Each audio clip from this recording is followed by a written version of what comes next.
Bonjour à tous et bienvenue sur le plateau de Bonjour chez vous. Je suis ravie de vous retrouver aujourd'hui. Notre thème du jour est « Peut-on compter sur toi ?» Et aujourd'hui, c'est notre invitée, Lady Storm, qui va nous apporter la pensée du jour. Et elle répondra également à une question dans la rubrique « Pasteur, j'ai une question ». Comment restaurer une relation de confiance quand celle-ci a été brisée? Et nous terminerons avec la rubrique « Culture et médias » dans laquelle Nadine nous présentera la série « La Bible ». Voilà, vous connaissez le programme, je vais retrouver les chroniqueurs.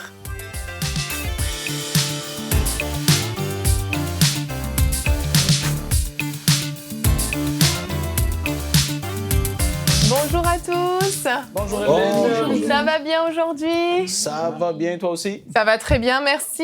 C'est bon. Lady, merci d'être encore avec nous aujourd'hui. Merci de me recevoir. En tout cas, le plaisir est partagé. Plaisir partagé, exactement. Je pense qu'on peut le dire. Donc, je le rappelle, tu es l'épouse du pasteur David Storm. Et ensemble, vous êtes les fondateurs des églises Gospel Miracle à l'île de la Réunion, en Suisse. Et vous avez également un ministère à la radio sur le site connexiondivine.fr. Voilà, je pense que j'ai tout dit. C'est ça. C'est déjà pas mal, hein. C'est déjà beaucoup de travail. Vous avez quand même une œuvre assez extraordinaire à l'île de la Réunion qui a débuté il n'y a pas très très longtemps, mais vous portez de beaux fruits là-bas. Donc on est ravis de t'avoir avec nous, vraiment. Tu nous apportes un peu de soleil. Aujourd'hui, nous allons parler de l'importance de pouvoir compter les uns pour les autres, d'être une personne vraiment sur qui on peut compter, une personne fiable, intègre, de bons conseils. Et donc, on va en parler tout de suite dans la pensée du jour.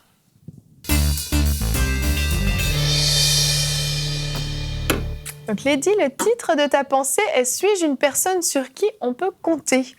C'est bien ça. Alors, j'ai envie de dire qu'on doit tous être des personnes sur qui on peut compter, parce que nous sommes appelés à vivre les uns avec les autres, car Dieu a créé l'être humain pas pour vivre tout seul, mais en communauté, avec ses frères et sœurs, avec son mari ou sa femme, etc., les enfants. Donc, on doit être des personnes en qui on peut avoir confiance.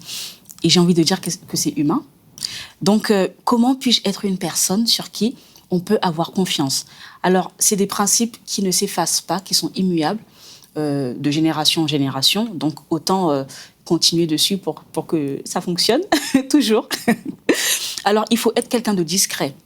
C'est-à-dire que face à un problème, je dois faire comme si de rien n'était, parce que j'arrive à supporter le problème et à ne pas le montrer aux yeux des autres personnes.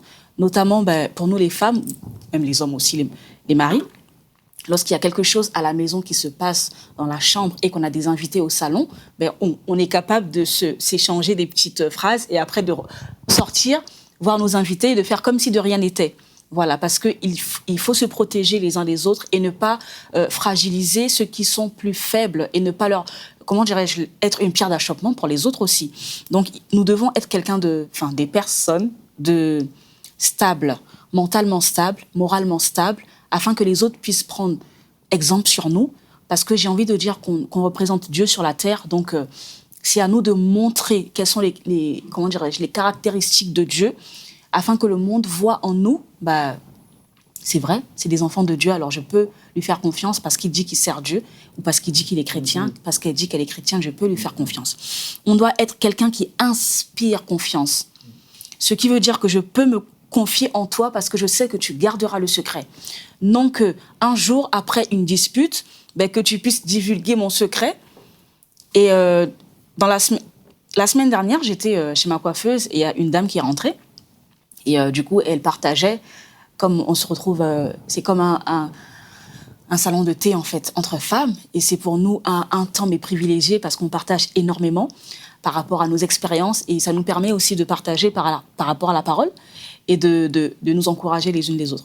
Donc cette femme disait que, là, par exemple, je vous raconte ma vie parce que je sais que vous n'allez pas la divulguer. Vous n'allez en parler à personne. Mais j'ai failli lui dire, mais on ne se connaît pas, on vient de se rencontrer là, moi après je vais partir, vous allez partir, enfin on n'a pas de lien. Donc je suppose qu'elle a peut-être vu, c'est peut-être une jeune fille en qui je peux me confier. Enfin, je veux dire, c'est à nous d'inspirer confiance. Voilà, parce qu'elle m'a écouté parler, parce qu'on discutait, donc chacune partage. Elle m'a écouté parler et elle a, je pense, analysé ce que j'étais en train de dire et ce qu'on partageait. Et elle en a déduit que, en fait, toi, je peux te faire confiance, voilà pourquoi je me confie, et je sais que tu ne le diras pas. Et ensuite, elle disait que ce sur quoi je veux insister, que dans la communauté chrétienne, on a peur de se confier aux frères et aux sœurs parce qu'on a peur que demain, que notre histoire soit divulguée, que notre secret soit divulgué. Et elle trouvait ça dommage d'en arriver à ce stade-là. Et je dis que nous, en tant qu'enfants de Dieu, nous devons revenir à nos valeurs fondamentales et nous devons être des personnes sur qui on peut compter. Et comment voir si cette personne, je peux compter sur elle? C'est en cas de difficulté, lorsque tout va mal, tu vois réellement qui sont tes amis et qui ne le sont pas. Et même la Bible dit que dans la difficulté, un ami est plus qu'un frère.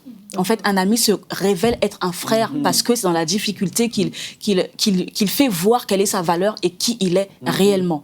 Donc c'est comme ça que nous, les enfants de Dieu, nous devons aussi être des vrais frères, en fait. Pas que des frères en Christ, mais en parole, mais vraiment, lorsqu'il y a des problèmes, soyons là les uns pour les autres. Quelqu'un qui sait écouter sans juger. Pourquoi on a peur de se confier aujourd'hui? C'est parce qu'on a peur du jugement. On a peur de ce que l'autre me dira. J'ai peur qu'il me juge, j'ai peur qu'il me dise tu réfléchis pas bien ou tu as mal fait, ou en fait qu'il se croit supérieur à moi ou qu'il juge ma façon de penser ou ma façon d'être. Voilà pourquoi on a peur. Alors que nous, en tant qu'enfants de Dieu, on ne doit pas justement juger, parce que la Bible dit: qui es-tu, toi, qui juges? Et que nous ne sommes pas des juges, nous sommes là que pour servir Dieu, et c'est lui le juste juge. Donc nous ne sommes pas là pour nous juger les uns les autres, mais nous sommes là pour écouter et conseiller. Même dans le conseil, je ne conseille pas en fonction de mes expériences personnelles. Très souvent, c'est ce qui se passe. Nous conseillons en fonction de ce qu'on a vécu. Donc, si j'ai eu une mauvaise expérience, je te donnerai le mauvais de ce que j'ai vécu. Et si j'ai eu une bonne expérience, je partagerai avec toi la bonne expérience. Or, la parole de Dieu ne varie pas. Il n'y a aucune mauvaise expérience dans la parole de Dieu. Donc, fondons-nous sur la parole de Dieu afin de pouvoir conseiller et encourager les uns et les autres, et ce qui est sans faille et d'un secours sans faille. Et donc voilà, reflétons Dieu dans tout ce que nous faisons, et c'est ainsi que le monde aura confiance en nous, et c'est ainsi que nous-mêmes, en tant qu'enfants de Dieu, nous aurons confiance les uns et les autres. Soyons des personnes sur qui nous pouvons compter les uns et les autres, et non des personnes dont il faut fuir parce que, oulala, j'ai peur qu'on parle de moi, ou voilà. Merci beaucoup, Lady. Amen. C'est vraiment important. Et on en connaît, mais je veux dire, en général, elles sont rares, ces personnes sur qui on peut compter. On n'en a pas 150 dans notre entourage, en général. On les recherche. Et puis même dans l'Église, parfois, elles se font rares. Des personnes fiables, des personnes dignes de confiance, qui seront de bons conseils, qui ne nous jugeront pas, etc. Tous les points que tu as cités, qui sont excellents d'ailleurs.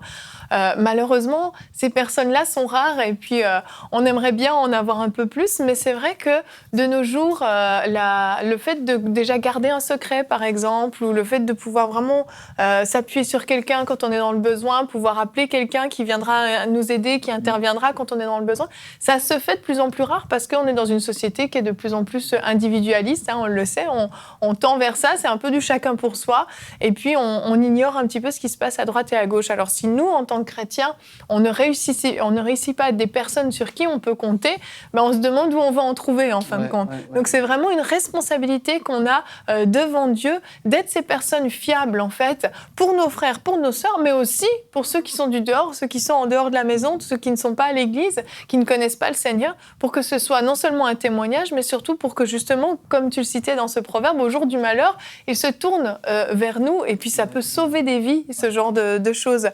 Notre verset du jour aujourd'hui est dans Proverbe 17, justement. L'ami aime en tout temps, et dans le malheur, il se montre un frère. C'est le verset que tu as cité dans ta pensée.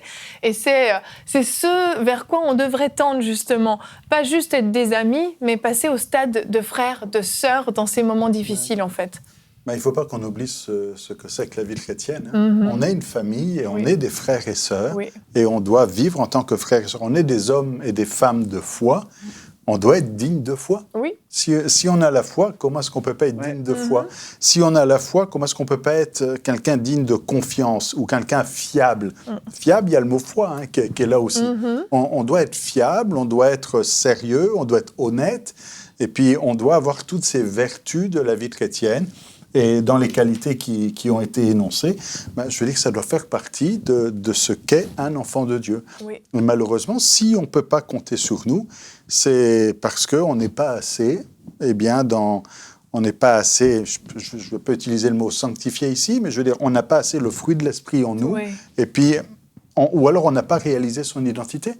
Parce que quand c'est pour un voisin lointain, on n'a peut-être pas envie de se déplacer en pleine nuit pour aller l'aider parce qu'il y a une fuite d'eau quelque part. Mais si c'est un très bon ami, ou mieux encore, si c'est un frère, si c'est la famille, on est prêt à faire tous les efforts du monde. Mais si on réalise qu'on est une famille, on va avoir cette entraide fraternelle à l'intérieur de l'Église, mais pas seulement à l'intérieur de l'Église, mais aussi avoir cette solidité vis-à-vis de ceux de l'extérieur et de dire, si je te dis que je suis chrétien, j'agis comme un chrétien. C'est ça, ça doit se voir. Sinon, il y a une anomalie. Je dis que je suis chrétien, mais ma parole, parce que là, du coup, après, c'est une fiabilité de la parole. Je dis quelque chose, mais je fais le contraire. Oui. Si je dis que je suis chrétien, si je dis que je suis enfant de Dieu, si je dis que l'amour de Dieu m'habite, ça doit se voir. Oui, exactement. Ça, les gens vont le reconnaître en nous. Puis ta réputation va même se faire aussi, parce que quand tu regardes ce que Paul écrivait, il disait souvent « Je t'envoie tel ou tel, il m'a fait beaucoup de bien, il a été une aide pour moi. » C'était des gens sur qui il pouvait compter. Oui.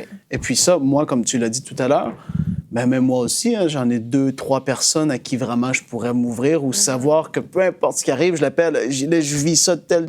Et puis je sais qu'ils vont être là pour moi. Il n'y en a pas beaucoup. Et tu vois, Jésus dans le jardin, il est allé chercher...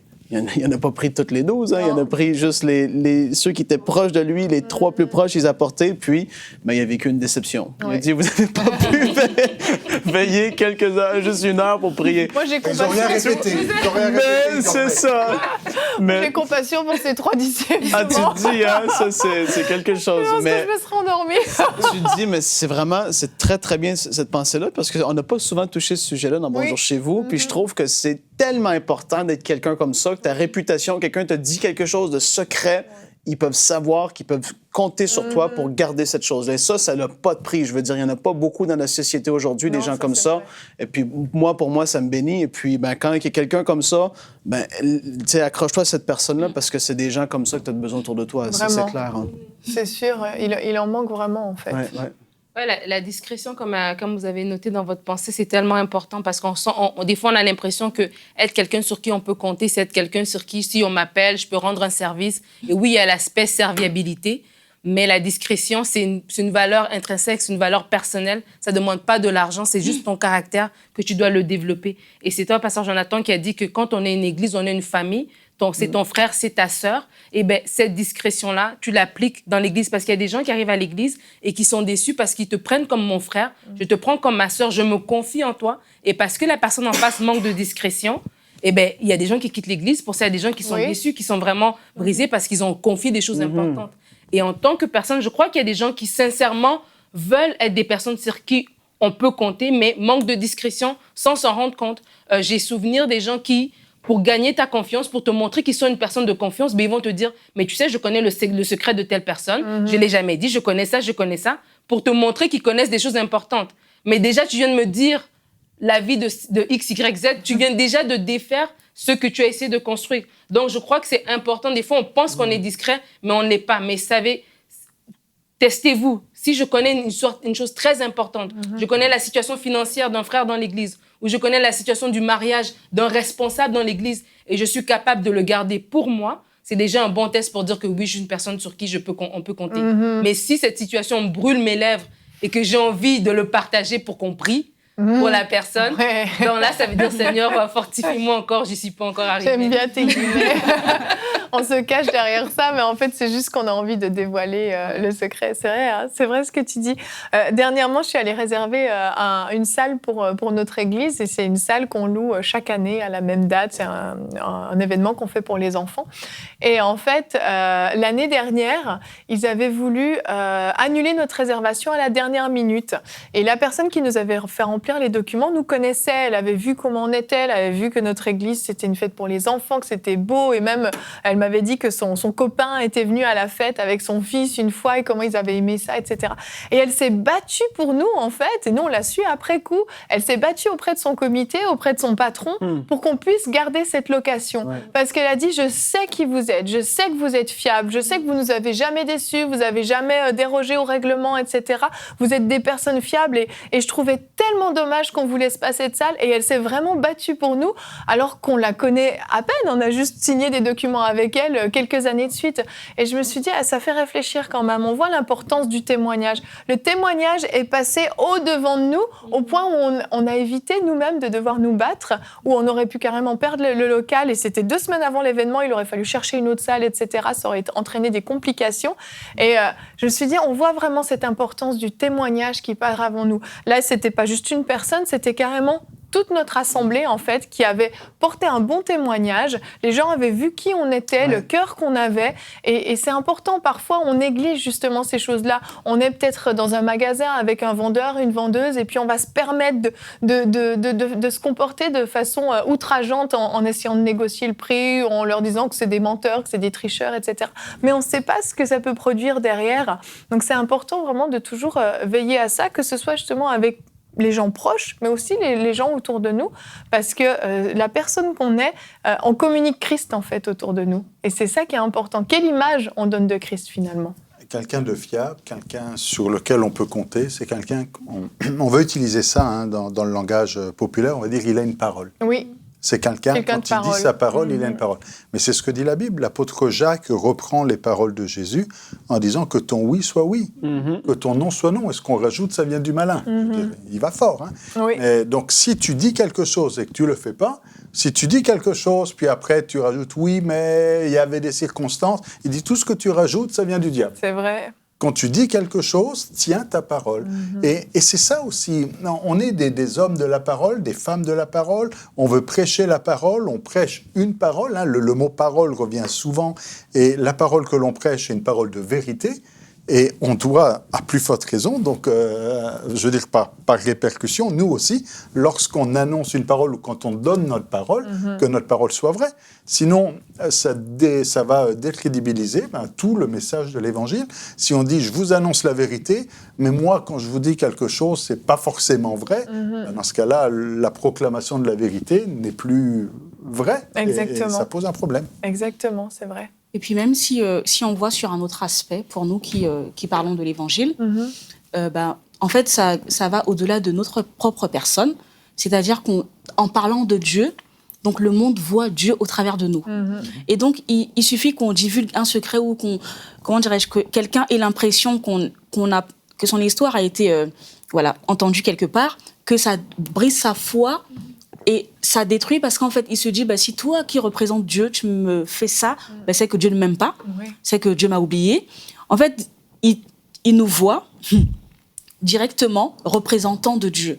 Donc, si quelque chose arrive, c'est comme si c'est Dieu qui leur avait fait cette chose-là, alors que c'est que l'être humain. Donc, vraiment, c'est une grosse responsabilité, comme on le disait, que de parler de Dieu comme nous faisons et de... de refléter Dieu face à tout ce monde-là, parce que n'oublions pas que le monde attend, avec un ardent désir, la révélation de qui nous sommes en Christ. Donc c'est vrai. Voilà. Et tu parlais dans ta pensée aussi, Lady, des conseils, d'être une personne qui va donner des bons conseils selon la parole de Dieu et non pas selon sa propre expérience. Est-ce que tu peux en dire un petit peu plus par rapport à ça? Parce que c'est un point important aussi. Hein. Exactement. En fait, très souvent, on ne donne que ce qu'on a. Donc, quelqu'un qui a vécu une mauvaise expérience, naturellement, parlera de cette expérience-là. Même s'il veut bien faire, il dira, fais attention.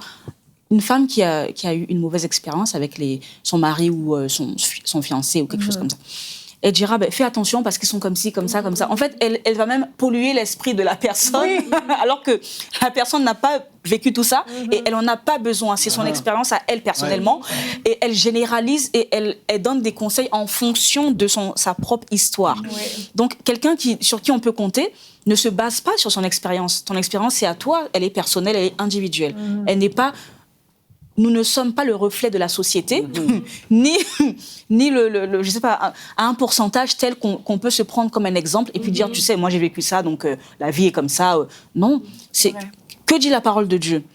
Par exemple, je prends mon cas personnel, quand les gens viennent pour poser des questions dans les fiançailles ou le mariage ou quoi que ce soit, ou n'importe quel, je pourrais leur parler de moi ou de ce que je veux, mais je ne me permets pas parce que au final, si demain ils ont un problème, ils n'auront pas à dire XY, ils diront que c'est moi qui suis à la base de leur problème. Sûr, voilà. C'est sûr. Donc, je dégage ma responsabilité et je prends la parole de Dieu au moins là. Personne ne peut discuter sur la parole de Dieu. Personne ne peut dire quoi que ce soit. Ce n'est pas moi qui ai dit. Moi, je ne fais que répéter et te conseiller en fonction de ce que la parole de Dieu dit. Elle ne se trompe jamais. Elle ne dépend de rien, ni du temps, ni des circonstances. Donc là, au moins, je suis sûre de ce que je te dis. Amen. Donc voilà. Quelqu'un sur qui on peut compter, c'est quelqu'un qui sait faire la part des choses. Il ne s'agit pas de moi, il s'agit de quelqu'un qui cherche une solution. Mais la solution, je peux la trouver où ? Dans sa parole. Exactement. C'est sûr. Hein. C'est vrai que c'est très facile de conseiller sur la base de notre propre expérience. Et puis, c'est un réflexe. Et c'est un réflexe qui est logique parce que notre expérience, on en fait une généralité. On en fait une expérience qui nous a transformés. Forcément, ça a touché des points au niveau de qui on est, au niveau de notre caractère. Donc ensuite, c'est pas méchant en fait, mais on veut tellement que les gens ne fassent pas les mêmes erreurs que nous, ou au contraire qu'ils marchent de la bonne façon comme nous on a marché. Mais ce qu'il faut comprendre, c'est que chaque personne est différente. Et comme tu dis dans la parole de Dieu, elle ne change pas. Elle était applicable avec Abraham et elle est applicable avec nous aujourd'hui. Et c'est extraordinaire quand on y pense, parce que c'est une parole qui est complètement immuable. Alors que notre expérience, elle a commencé, elle s'est arrêtée, et elle s'est arrêtée avec nous, elle est finie. Cette expérience-là, elle est finie, elle ne peut plus s'appliquer à quelqu'un d'autre. Les circonstances sont différentes, les personnes sont différentes, et ça influence en fait tout le reste.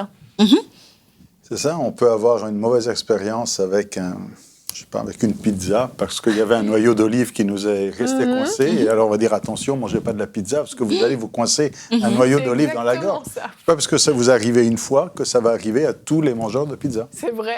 Pas pourquoi je prends cet exemple-là. Si tu manges de la pizza, attention. Il faut les prendre sans olive. Dénoyauté. Non, mais l'exemple est bon. Et Lady, on va passer maintenant à la rubrique Pasteur, j'ai une question. Tu vas répondre à la question de Sylvie de France qui a demandé comment restaurer une relation de confiance quand celle-ci a été brisée. Parce qu'on a parlé de pouvoir compter sur les gens. En général, ça inclut une relation de confiance. Mais il peut arriver que cette relation soit brisée. Et est-ce qu'on peut la restaurer ? Est-ce que déjà c'est possible de rétablir une relation de confiance ? Alors, très bien, Sylvie. La question est super intéressante parce que je pense qu'elle concerne, dès qu'on rentre dans le monde adulte, elle nous concerne tous.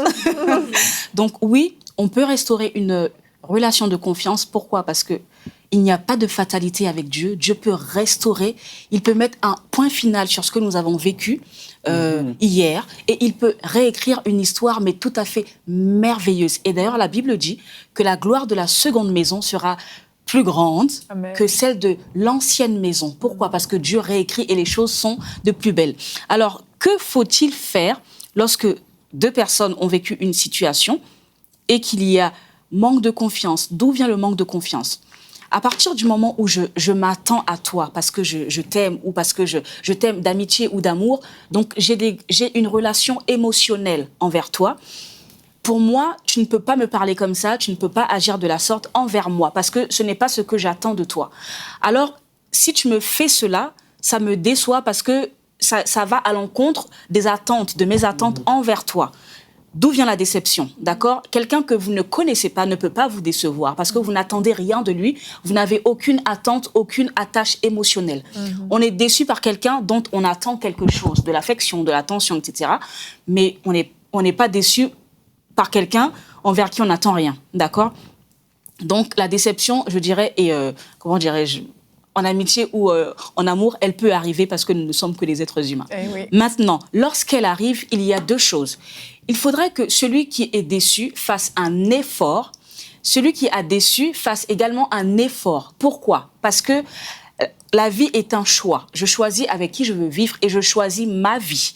Et comme nous sommes deux, là je parle un peu plus d'amour, comme nous sommes deux, même en amitié on est deux, nous choisissons de rester amis. C'est un choix, nous ne sommes pas forcés. Et en amour, nous choisissons de rester mariés et d'aller de l'avant, donc de restaurer notre relation. À partir du moment où nous avons décidé cela, nous deux, nous avons un travail à faire. Celui qui a déçu, il doit regagner la confiance de l'autre. Parce que vous savez très bien qu'une confiance met du temps à se mettre en marche. Par contre, elle prend un tiers de seconde à être détruite. Oui. Donc, une fois que la confiance est rompue, il faudrait que l'autre puisse faire des efforts et regagner la confiance de l'autre. Maintenant, il faudrait que l'autre personne puisse ne pas revenir en arrière parce que redire ce qui s'est passé fragilise les efforts de l'autre et lui font croire qu'en fait, ce que tu fais, ça sert à rien.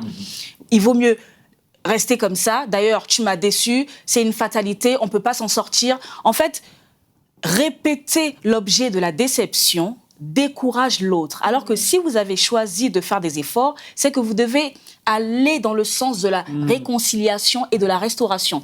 Le fait de répéter à la personne ce qui s'est passé ou ce qui s'est dit l'a fait reculer alors que vous avez décidé d'avancer. Vous voyez, il y a un paradoxe déjà là. Oui. Ensuite, pour celui qui a déçu, il faudrait discuter et savoir qu'est-ce que je dois faire pour regagner ta confiance. Il faudrait que l'autre vous dise exactement ce que vous devrez faire parce que comme nous sommes tous différents, on ne peut pas donner des sujets qui sont peut-être différents les uns les autres. Donc c'est à vous de discuter et d'écouter attentivement afin de répondre exactement aux attentes l'un de l'autre. Ensuite, dire à l'autre « j'ai confiance en toi ». Laissez-moi vous dire que la parole de Dieu nous dit « la foi vient de ce que l'on entend ». Si j'entends tout le temps que tu me dis « j'ai confiance en toi », en fait, c'est comme si tu me donnais une bonne dose d'énergie et je bâtis ma foi et ma confiance dessus et je sais que je ne peux plus te trahir, je ne peux plus te décevoir parce que tu attends de moi. Et le fait que tu me le dises, ça me fait pousser des ailes et ça m'encourage à te faire plaisir. D'où la parole de Dieu dit, la foi vient de ce que l'on entend. Donc, semez dans la vie de votre mari ou de votre femme ou de votre ami, en tout cas des bonnes paroles pour que vous puissiez les voir germer.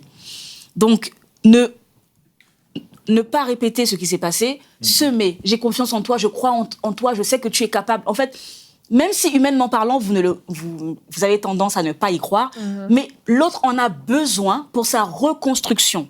D'accord ? Donc, il ne s'agit pas de vous, il s'agit de l'autre, il s'agit de votre relation, à tous les deux. Ensuite, faire confiance et se faire confiance mutuellement, c'est un choix. Tu ne subis pas, mais tu choisis. Ensuite, la déception n'est pas une fatalité, c'est un moyen de rebondir. Une fois que vous avez été par terre, vous ne pouvez que rebondir. Et Dieu est là pour vous tenir la main et pour vous accompagner dans cette belle et grande décision que vous avez choisie. Merci Lady, super réponse. C'est encourageant de savoir que c'est encore possible, que la relation peut reprendre. On pourrait être tenté de tout arrêter et de dire plus jamais je pourrais faire confiance. Et puis on entend des fois les gens dire ça, mais c'est encourageant. Très bon conseil Lady, merci beaucoup d'avoir répondu à cette question. Donc si vous aussi vous voulez nous envoyer des questions, n'hésitez pas à nous écrire à l'adresse pasteurj'ainequestion@enseignement.com. Maintenant nous allons continuer avec toi Nadine dans la rubrique Culture et Médias.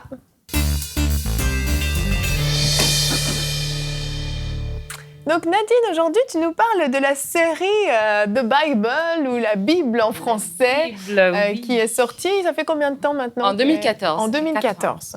Alors, on va tout d'abord regarder un petit extrait. Mais oui.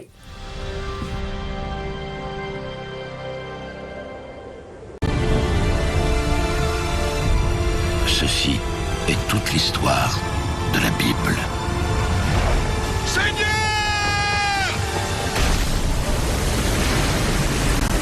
Ça a commencé. Qu'allons-nous faire? Changer le monde. Une nation et un peuple trouvent la foi en un créateur tout-puissant.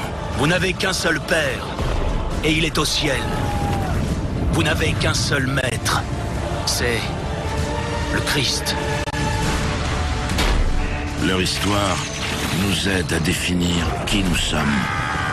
Si vous avez faim de justice, vous serez rassasiés à travers moi. Les choix que nous faisons.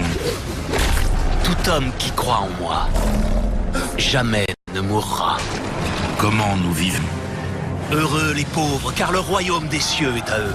Comment nous aimons? Heureux les humbles, car ils hériteront la terre.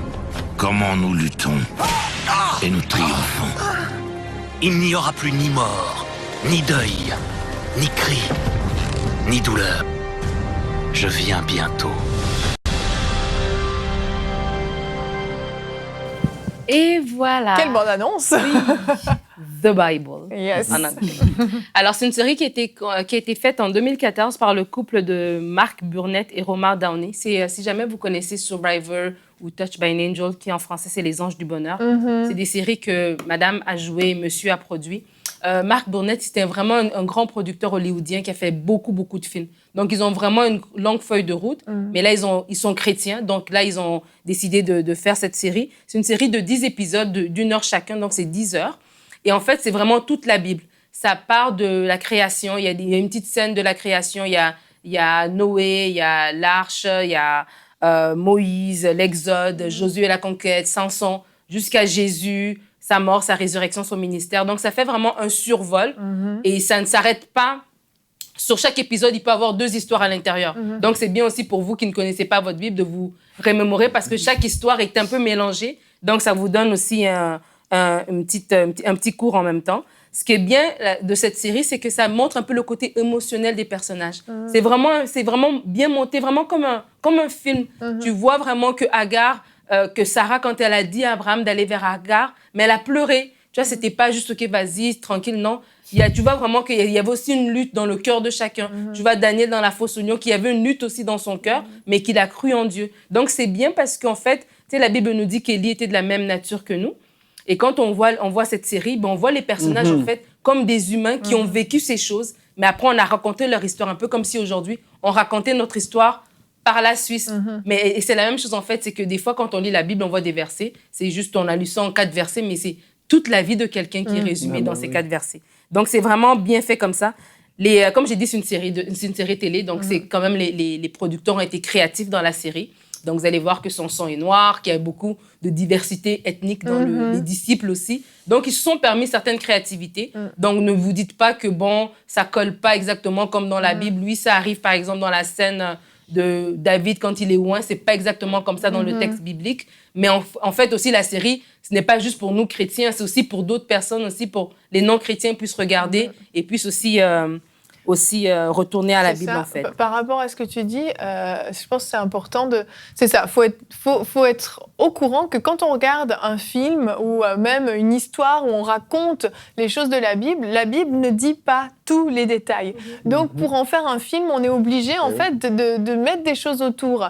Et on doit un peu les inventer ou les imaginer. Donc, forcément, c'est vrai que c'est important de le dire, il y a des choses qui ne collent pas parfaitement. Mais dans l'ensemble, c'est les textes de la Bible. Voilà. Mais faut pas s'arrêter aux petits détails. Et moi, ce que je trouve bien, personnellement, quand je l'ai regardé, c'est ça, il y avait des choses, je disais des fois à mon mari, mais c'est pas comme ça dans la Bible et tout. C'est vrai, des fois, on est un peu dérangé. Mais moi, j'encourage les gens à aller prendre leur Bible puis à aller relire l'histoire, en fait. Absolument. Ça anime la curiosité de se dire « Ah, mais oui, c'est vrai, comment c'était déjà dans la Bible ?»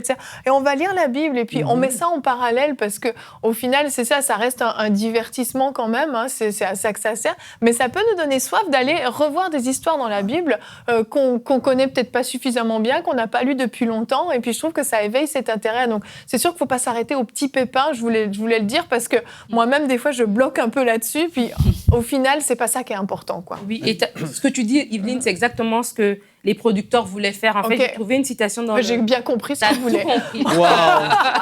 T'es vraiment quelqu'un qui est bonne à écouter des choses. Je suis extraordinaire. C'est exactement ça. Ils ont une page Wikipédia, en fait, sur le film. Et ils disent ici, je l'ai traduit, ils disent que leur plus grand espoir, c'est que des nouvelles générations soient touchées par la série et qu'ils retournent à la lecture de la Bible. Donc, c'est comme tu dis, de piquer la curiosité puis de retourner voir de quoi on parle exactement. Et ils disent qu'en fait, qu'ils veulent montrer, en fait, comme on a dit, c'est que ça commence à l'Ancien Testament jusqu'au Nouveau et jusqu'après les disciples. Ils ont même montré comment chacun des disciples a été tué, martyr à la fin. Et ils disent qu'ils veulent montrer, en fait, qu'entre l'Ancien et le Nouveau, il y a une connexion. Que c'est pas des histoires à gauche, à droite, mais que l'histoire de la Bible, en fait, c'est l'histoire de l'amour de Dieu envers nous. Et que Dieu nous aime, tout un chacun individuellement, qui nous aime comme si on était la seule personne qui comptait, en fait. Et c'est ça qu'ils voulaient vraiment faire avec cette série. Elle est passée à la télé ici au Québec, sur V, il y a quelques années. Elle est sur Netflix en ce moment, si vous êtes au Canada. Et si vous êtes en Europe, vous pouvez l'acheter à 44,99 € sur maboutiquechrétienne.com. Non, c'est 44 € bien investi quand même, parce que c'est 10 heures quand même. Hein. C'est sûr que le but de la série, c'est pas vous dire, c'est plus besoin de lire la Bible, Non. vous n'avez qu'à regarder la série. La série n'a pas pour but de venir remplacer la lecture de la Bible, mais c'est un bon moyen aussi, surtout en évangélisation. Si des fois vous parlez à des amis, il y a des gens que vous voulez un petit peu connecter avec le Dieu de la Bible, vous leur offrez la série ou vous le regardez ensemble, ça va susciter des questions et puis c'est un bon moyen une bonne entrée en matière pour une discussion d'évangélisation. Et une chose même que je voulais dire, comme j'ai dit que ils ont une grande feuille de route, c'est qu'ils ont bien fait la série. La série, elle est vraiment bien montée. Quand on a vu la bande-annonce, les effets cinématographiques et tout sont vraiment bien. Donc, comme tu dis, tu peux inviter ton ami, t'as pas honte de mettre ça, que ça va être une production plus ou moins. Bas de gamme, là, oui. C'est vraiment bien fait. On n'a pas l'habitude de ce genre de production sur EMCI TV. Ah ouais, On n'a que de la qualité. C'est pas de ça que je parlais, mais Tu l'as vu, toi, Frank, Moi, cette série? oui, je l'ai vu. Puis, j'allais dire justement que c'est super pour les enfants, pas de 3 ans. Non, ça c'est Mais sûr. pour Il y les a enfants, des scènes sanglantes. mais pour un certain âge. Les ados. Et les ados, moi, je dirais On n'a pas avant, tous la même censure. C'est Frank. ça. Mais c'est parce que, je veux dire, la parole, c'est la parole. Hein? Fait que quand tu vois Abraham qui est sur le point d'offrir Isaac, et là, ton fils voit ça de 12 ans, on va dire. Merci, Frank. Et puis, mais Quand ça rend David vivant. coupe la tête du De géant. Goliath. Non, mais c'est vrai, ça rend vivant la parole pour des enfants qui sont encore un peu plus jeunes. Oui. Moi, j'avais pas ça quand j'étais jeune. Puis s'il y avait des trucs, c'était des dessins animés, mais qui étaient faits justement pas trop. Mais là, d'avoir ça, moi, je trouve super pour la génération qui est plus jeune. Ça rend vraiment plus vivant pour eux les histoires. Puis ça met vraiment c'est ça va piquer leur curiosité. Et dans aussi. l'imaginaire, ça amène au fait que c'est vrai. Oui. Ouais. On n'est pas dans une fable, on n'est pas dans un récit C'est ça. mythologique, C'est on ça. est dans quelque chose qui s'est réellement passé. Absolument. Peut-être comme on le voit à l'écran, peut-être pas tout à fait de la même manière, mais en tout cas, ça s'est produit. Exactement. Ouais, oui. Mais au fond, si on réfléchit bien, chacun d'entre nous, quand on lit les histoires dans la Bible, on les lit, on les imagine dans notre tête. Notre petit On fait film. notre petit film, exactement. Et je pense que si on échangeait, on dirait « Ah, moi, je le voyais plutôt comme ça, moi, je le voyais plutôt comme ça. » Donc, au fond, c'est ça, il ne faut pas s'arrêter à ça. Mais vraiment, c'est essentiel de piquer la curiosité. Toi, Lady, est-ce que tu l'as vue, cette série? Tu la connais ou... Non, j'ai pas encore vu. Non, mais, tu l'as pas encore vue. Là, du coup, ma curiosité, elle est... Et ils ont fait la suite, ils ont fait les Actes des Apôtres aussi. On en parlera une autre fois dans la rubrique Culture et Médias parce que moi, je ne l'ai pas vu, les Actes, mais j'aimerais vraiment le voir. Paraît-il que c'est vraiment bien, très inspirant et que ça donne vraiment envie de marcher comme ces premiers chrétiens, en fait, apparemment. Donc, même s'il y en a qui veulent s'acheter directement la suite, allez-y, prenez tout, un combo complet. Merci Nadine de nous avoir présenté cette série. Disponible un jour sur EMCI TV. Ah, Priez pour ça. Priez pour ça, On négocie vraiment. les droits pour être capable de le diffuser. Ouais. Ah, Amen. ce serait merveilleux, ce serait absolument, merveilleux. ouais. C'est d'ailleurs pour ça qu'on a besoin de visionnaires pour Eh ben, oui. les c'est ça, droits, absolument. des films Ça coûte cher, mais c'est le genre Exactement. de film qui serait très bien sur EMCI TV. Surtout, on a combien d'heures là 10 heures. 10 heures. Bon, c'est 10 heures, Ça fait 10 semaines, un par semaine. Et là, Jonathan, voilà. il voit la grille du programme Ouais, qui mais- se remplit. Mais on voit les dollars aussi, et c'est les ça, euros, là, c'est ça va ça. coûter cher. Donc, si vous voulez un jour voir cette série sur MCI TV, vous pouvez devenir visionnaire. Vous pouvez aller sur le site enseigne-moi.com et devenir visionnaire. On est en pleine campagne de dons actuellement. Et puis, c'est merveilleux d'ailleurs, les fruits de cette campagne, tous ces visionnaires qui nous rejoignent. Et puisqu'on en parle, j'en profite pour vous remercier tous ceux qui sont visionnaires actuellement avec nous, qui nous soutiennent financièrement parce qu'on a besoin de ça. Et puis, si on veut que MCI aille de gloire en gloire, c'est de cette façon-là. Ouais. On peut nous soutenir de cette façon-là. Donc, merci à tous. Et Lady, je te remercie beaucoup d'être venue sur le plateau de Bonjour chez vous. On va te retrouver la semaine prochaine dans la rubrique C'est mon histoire, où tu vas nous partager un petit moment de ta vie par rapport au choix de ton mari et de votre mariage, etc., etc., parce que je ne veux pas tout divulguer. Et quant à nous, on va se retrouver demain. Notre thème thème sera Jeunes et au service de Dieu, une émission pour les jeunes, j'ai envie de dire pour les 12-25 ans, mais les plus vieux peuvent la suivre aussi, bien entendu. Et nous aurons la rubrique C'est mon histoire avec les pasteurs Atom et Natej Mbouma qui nous ont partagé comment leur histoire, leur conversion et comment ils ont commencé à servir le Seigneur très jeunes. Merci à vous tous. Merci encore Evelyne. Lédé d'être venu. Merci. Et à tous, bonjour chez vous.